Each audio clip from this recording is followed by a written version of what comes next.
What's going on, guys? Alex here. Welcome to my massive estate. Now, you start off here at your garage, of course, and there's already a parking garage. I need to dress up this area, so this isn't done yet, but it's gonna take me probably another week or two to finish it because I'm playing with optimization and everything. Anyways, you have direct access to the parking garage from here, and from there you can either decide to go back down where there's another entrance if you go down from there, or of course you can head to the top, get a nice view from the top as well, which we will drive here and take a look at this. So you can see, you can just about see all the stuff I've built so far. Whoops. And already there's a lot. I'll head into photo mode here, and you guys can see we got a drift track, we got another track with a highway system, which I'm still not done. It's dressed up, but here you can see the vision. So let's head back down because there's still a lot to explore. I want to get your feedback on some of these areas as well, because I'm almost at 90% on the prop limit. And for those of you who are like Forza Horizon Event Lab purists, you'll know that the optimization and creating massive projects like this is definitely a bit tough. So anyways, let's head down here. You got another parking area, which I might have to delete these vehicles depending on how much time I have left. But anyways, some cool stuff here. Then we'll do the highway loop first. Let me show you the highway loop. You start off on the highway loop and it brings you around the entire city with two exits. Your first exit is here, which you can see I'm kind of building the side profile still. You go up, there's an exit on the other side as well. You go through here, and I don't want to show you guys everything because that's going to be for the final video, but you have base boards to kind of keep it realistic. Some buildings on the other side looking nice, then it gets elevated, and you have another exit here. I'm not going to take the full loop, but we'll get rid of the exit here because some of this area is actually dressed up pretty nicely. I love the sound in Forza Horizon 6. They did so well. So we're gonna turn left. Actually, I'm gonna show you the back roads area. So you have another entrance there. Ooh, just about missed that. So you go through here, you can see I'm still not done the highway or this road yet, but this is a beautiful like rural road I wanted to create. It's supposed to be a land mass there, which I'm not done, but we'll continue on. I had to add a tunnel. It's a shame there's no echo sound though. But this is how I did the sides of the roads. So it's gonna look a bit repetitive throughout the map with this side profile, but it's because of some of the issues when it comes to building the map. And I'm gonna go through this because there needs to be a lot of improvements done, I think, to the event lab to make this a lot more interesting. We'll go through here, and of course this is where you kind of are. The other highway entrance is just on that side, which will bring you. But we do have some tracks and stuff. So let's go ahead. We'll take a look at some of the tracks already. There's a drift track, and I forgot the creator name, but there's a dedicated track which is just a layout. So I dressed up this track. Can I break these? No, I can't. Okay, so I can't break these, but I found that you can break the silver ones, so might have to rework it a bit. But you guys can see there's a drift track here. Let's go to another track on the other side. It's actually two tracks. So we'll turn left. You can see how I'm doing the whole area, bro. And you're like, Alex, well, is there a better idea? I will show you many issues with the event lab after. And they're not even like big issues. They're things that could easily be fixed. I think you turn right here. Even I don't remember most of the things. You go through here. Yeah, it is this way. Don't fall off the track. You have another area here, and it's going to bring you to the track that's just the oval. So you can see I built up the whole asphalt area, which you need to dress so much, bro.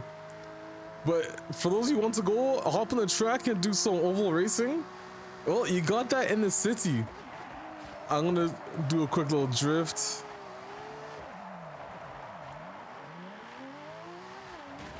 Just look. Okay, so go back up the bridge, and there's another track. I kind of tried to say that all the tracks are in blue here. So we're here. Another track, which I think is another creator that I used.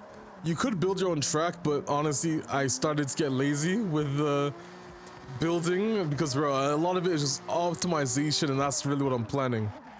So here's the other track. That said, let's enter. Now it's already costing me 1.6 million.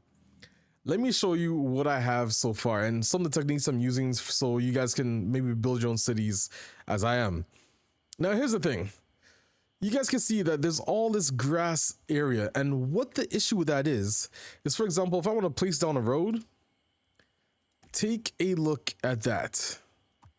You can't remove that. So in order to actually have a clean road, you have to elevate it probably about to, I think, like this height. That's kind of the height I have all my roads to, but even then you might hit some like that, so you gotta raise it higher. So you'll find that this is kind of the level that I'm at. I think I'll put it a little bit higher, but that is where I'm at to not get any of the grass showing through here. Now, there's another issue that I actually thought was a brilliant idea. For example, you want to be like, okay, yo, what if you just did this? You know, that, and then you put your road on top, like so. I think I need to get a new road because it's not actually adjusted. But here we go. We'll do this. And you lowered it just so that it was like that. Well, I'm glad you asked, because I tried this and wasted time, because you will actually realize that when your car drives on top of this, it's actually dirt. You don't believe me? Hold on. Let's go over to where my car is right now. All I have to do is add a platform. So we'll do a grass platform for the sake of this video. So there we go. We'll put it right to the track level. This is just there. Then we'll get a dirt one as well, because for the purpose of this, I need to show you guys what it's like with dirt. And here we go. We'll raise it just enough so the road shows. Bam. Now I'm going to save this, and you're going to notice the car drives on dirt. So we'll save this. I assume it's because of the hitbox, but it shouldn't really work like that. If one layer is above another, you should just prioritize the physics of that specific layer, which is honestly where most of the issues come when you're trying to build on the estate. For example, here the grass, but there it actually happens the most. So it's actually, I don't even think it's the roads, but do you see that? Even leaves like a dirt thing, but it seems like asphalt isn't affected. You can hear it though. So, okay, that's good. So actually, the issue is just road pieces, which is ironically worse. So tracks aren't affected. So if you're building a track, it's all okay. You can see here as well. No, doesn't happen. But go on the road. Yes. So you're stuck. It's a bug. So at the moment, that's literally the issue I have, which just sucks, because now when you're trying to build all the roads, you can't just build a level ground and build on it. So maybe Forza Horizon devs, if you're watching this would be a crazy thing to fix, so at least people like me can actually just pave the whole map, and then I'm okay with having to build this, because the issue is, guys, you have to build this. If you fall off the map, like, that's it, you're done. If you fall off the track on this, for example, you're saved, you know, you can get back on, which is why I had to go through the the idea of having to use this dirt to create like a side profile across the entire map. And the issue is, it looks repetitive, it looks ugly, it's not the best, you know what I'm saying? So I feel like it could be so much better if they just fix that one thing. That said, let me show you some cool techniques that I think would be really good on how you should build stuff. So for example, these are literally just the asphalt versions along the track to help fill it in.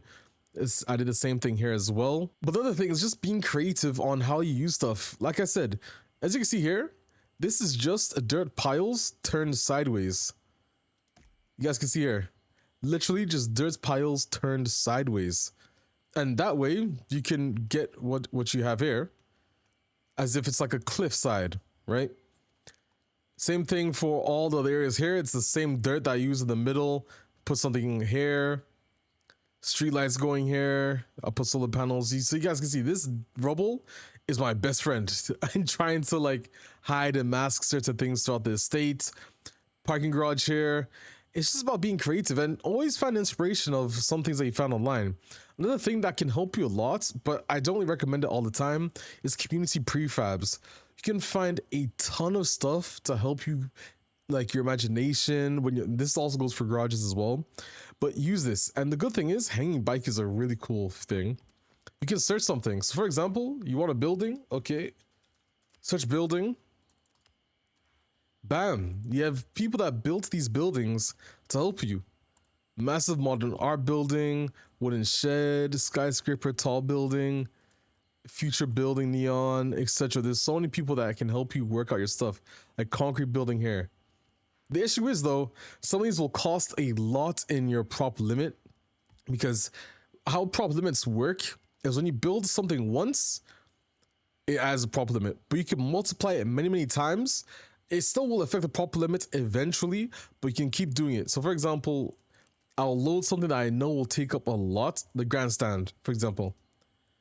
Quick 1%, actually, that's not that bad. The house as well. What's one that I know will take up a lot because I don't have... Oh, initially tofu. 86%. Because there's all of these assets that they used that just bosses it up, and it costs me a lot to create. So stuff like that can still help you go through. Now, there's so many other bugs and issues with the event lab, I'd say, in order to like be efficient. For example, this cladding. Now, your best friend is going to be attachment nodes sometimes. I say sometimes because for stuff like this, to do the highway, it's not going to lock. Guess where it does lock? On top. Well, geez, there should be a 4-point node on this where it will also help you really nicely though, are these fences. So for example, you build one, stamp, and you can keep building. When it locks, you can rotate it around that. So now you can follow roads by going through this as well, by creating these curves. That's literally how I did this, super quick, just collecting them all through the node feature. And this also helps with roads. For example, got a road here. Bam. Lock. Well, there's another issue. You can't see the node on this. Ask me why. Because I think if there's too many nodes in the camera's view, it just won't load it. So it's loaded it now, and I don't know why. But I can easily show you this. Here, we'll copy this. We'll fly over to the parking lot, which has a lot of nodes. There we go. We'll, for example, place that there. You can see no node. But watch this. You turn around. Node. Turn around. No node. No node. Node. And then for some reason it snaps back, bro. This bug is, guys. I'm struggling. I probably would have been finished by now, but there's so many bugs that hinder the quality of life experience in building this. But yeah, this is what I have so far. I'm gonna continue building it, but these are just some quick tips and tricks on how to be good at Event Lab. I still have to put supports underneath the highway, dress up the lights, and guys, I'm at 86%. It's gonna be tough to meet the limits and still dress it up so it looks proper. But one of the biggest issues as to why my prop limit is so high is just because of this, guys. Just having to go through all of this rubble one by one. And you can't node them so they don't lock. You have to manually do every single one. You could group it, for example, which is a really good help like that. Then you can like stamp, copy, whatever. But again, equally, it's a tough life. So I'll see what I can do, but I just want to showcase you guys the city I'm building, get your feedback, what are your thoughts on it, and if there are any event lab builders who are really good at optimizing, please let me know in the description below. I know some vehicles I can delete to get back some percentage, but I'm leaving this for now because I want to be dressed up. But this is the city I'm building in the estate. If you guys have any questions, leave a like and subscribe for more content. I'm Alex7, and I'll see you guys in another video. Peace.